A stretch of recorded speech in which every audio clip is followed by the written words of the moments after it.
عمران خان جب تک قرآن نافذ کرے وہ تو ہوگا بھی نہیں.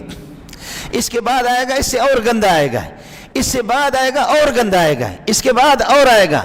ہمارے مقدر میں چونکہ ہمارا ملک کالونی ہے، مستقل ملک نہیں ہے، یہ امریکہ کی کالونی ہے، وہاں سے جو کچھ حکم آئے گا وہیں سے ہوگا. تو اس لیے طے شدہ ہے کہ یہاں پر قرآنی نظام نہیں ہوگا.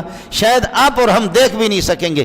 انشاءاللہ ملا بھی تڑپے گا اسی طرح، ملا بھی تڑپے، تبلیغی بھی اسی طرح تڑپتا رہے گا جب تک یہ نافذ نہیں ہوگا. من اعرض عن ذکری، یہ ذکر ہے. انا نحن نزلنا الذکر انا نحن نزلنا الذکر، یہ ذکر ہے، اس کو ذکر کہا گیا. لقد انزلنا الیکم کتابا فیہ ذکرکم، یہ ذکر ہے، ذکر ہے. قرآن بار بار اس کو ذکر کہتا ہے. ان هو الا ذکر للعالمین. اور اس کو جب تک نافذ نہیں کریں گے اس سے روگردانی ہوگی. من اعرض عن ذکری فإن له معیشة ضنکا، اس کی زندگی تنگ ہوگی، تنگ ہوگی، تنگ ہوگی. کر لو، یہی ہوگا، یہی ہوگا.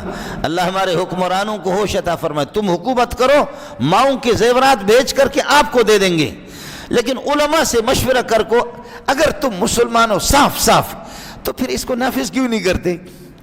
اس کے مطابق ملک کو کیوں نہیں چلاتے؟ تم تو قائد اعظم کے غدار ہو، اس مرحوم سے غداری کر رہے ہو. پاکستان کا مطلب کیا؟ لا الہ الا اللہ. لا الہ الا اللہ اس میں ہے، لا الہ اللہ کی وضاحت اس میں ہے. پاکستان کے اس میں باغی تم ہو، اور قائد اعظم کے غدار تم ہو، اور قائد اعظم کے باغی تم ہو. اسی طریقے پر یہ کہ لیاقت علی خان کے باغی تم ہو، اور علامہ اقبال کے باغی تم ہو.